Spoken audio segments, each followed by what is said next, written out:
Shall the earth be made to bring forth in one day, or shall a nation be born at once? For as soon as Zion travailed, she brought forth her children. I'm going to stop right there. No, let me go ahead to 9. It says, shall I bring to birth and not cause to bring forth, says the Lord. Shall I cause to bring forth and shut the womb, says God. All right. Now I'm going to stop there. And I want you to look at your neighbor and ask them, are you in the right position to give birth? Are you in the right position to give birth? Look at another neighbor and ask them, are you in the right position? Are you in the right position to give birth? Amen. About February, I can remember Pastor saying that it's about to be a changing of guards and that people was going to be dying off and that God was going to be bringing some people to the forefront that has been behind. Since then, it has been 10 months.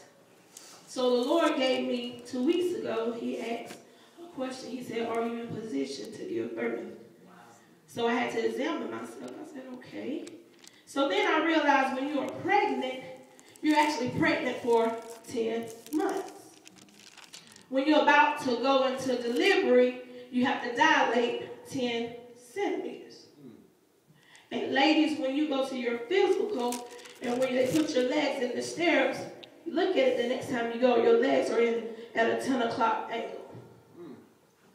Then, when you get ready to give birth, the nurse always counts to 10 before you have to push.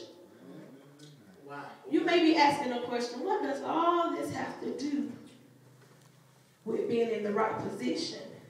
But if you look at the C clause of verse 8, it says, for as soon as Zion travailed, she brought forth her children. Wow. Zion had to be in a position to give birth to what God had placed in her. Wow. So what the Lord has been saying for us to do is get into the right position so he can birth out his glory. Wow. So many times we go through things and we feel like we're not doing what we should be doing. But he said, I had to place you in this place for a while to get into the place that you can be matured. To get in a place that you can grow up and get into a place where God can use you. And the number 10 means that it deals with completeness. Wow. Things that happen in divine order. That's right. Or completed during the course of times. There's nothing left to be wanted within the complete cycle of the number 10. In today's society, most people look at 10 as being in a ranking or describing something to close perfection.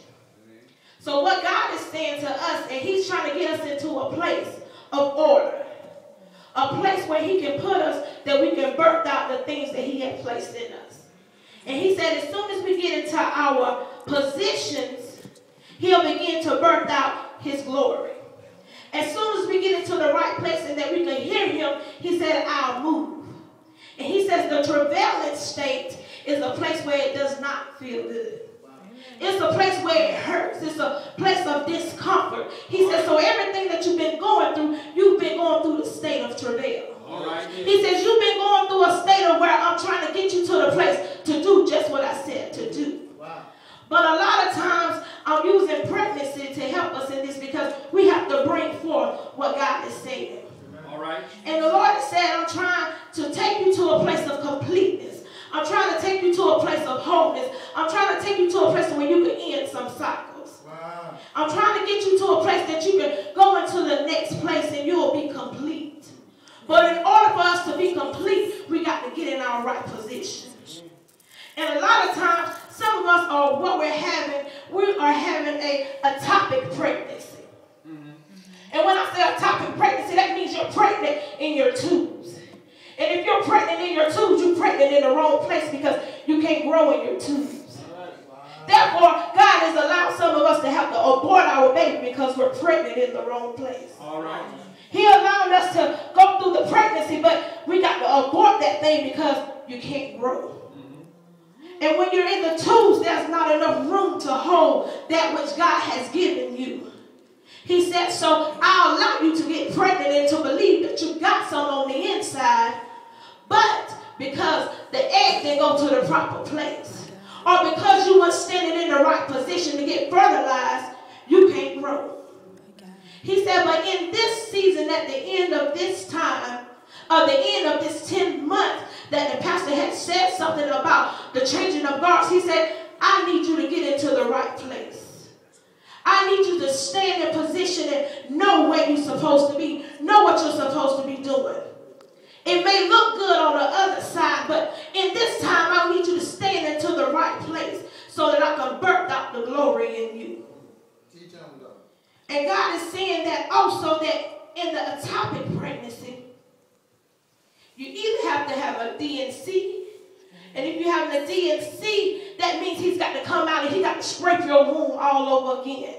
He's got to clean you out all over again so you can conceive again. Because if you don't have your D&C, you still have some nastiness inside of you. You still have some infection inside of you. And if you don't get cleaned out, you will never be able to conceive that thing that he has called you to have. He said, so in this season, if you feel some pain, that means I'm putting you on the table and I'm giving you a D&C because I need to gut out some things in you to allow you to conceive again so you can get in the right position to birth out my glory.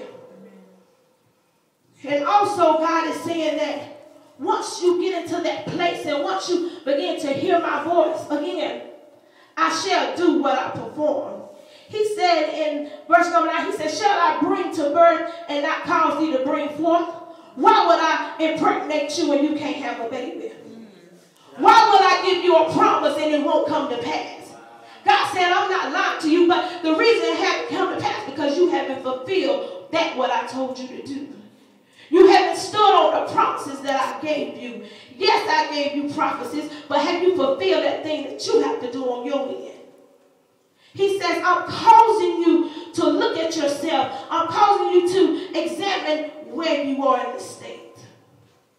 He said, because in the end, I want you to birth out your child. I want you to birth out your destiny. I want you to birth out your purpose. For the last 3 months, we have all been hearing about purpose. We have all been hearing about destiny. But in order for us to get to that place, are you in the right position? Wow. Are you in the position that you can hear God and know that he's talking?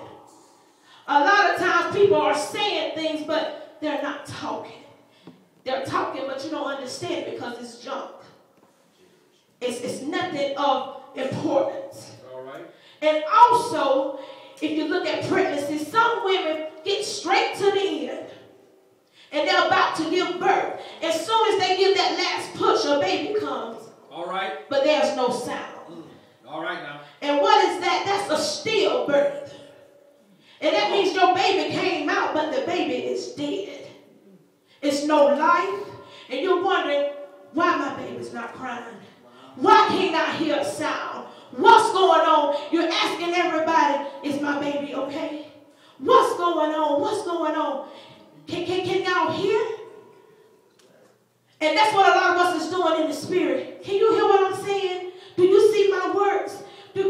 I've been prophesying, I've been preaching, but we ain't heard nothing come out yet. God has allowed your gift to die. Because you weren't in the right place to get nourished. Right. You didn't go to your monthly appointments to get what you need. You didn't take your prenatal vitamins. You didn't feed the baby according to how you're supposed to feed it. Did I drink something I shouldn't have drank? Have I eaten something I shouldn't have eaten? What did I do, God? He said you went in the right place at the right time. You went in the right position to carry that thing to full term. He said, you got to eat of my word. You got to drink at my fountain, because if you don't nourish the thing, I'll take you straight to the end and you will lose that thing that you cherish. All right. And what God is saying, I don't want you to carry your baby and then when you get ready to push, it's dead, it's lifeless. And you don't want to walk around carrying a lifeless baby because people think you crazy. You're carrying around, you want to see my baby, and everyone's like, Dad, what's she doing? And a lot of us are carrying around gifts that have died because we didn't nourish them. We didn't do what we're supposed to do. And God is saying in this season,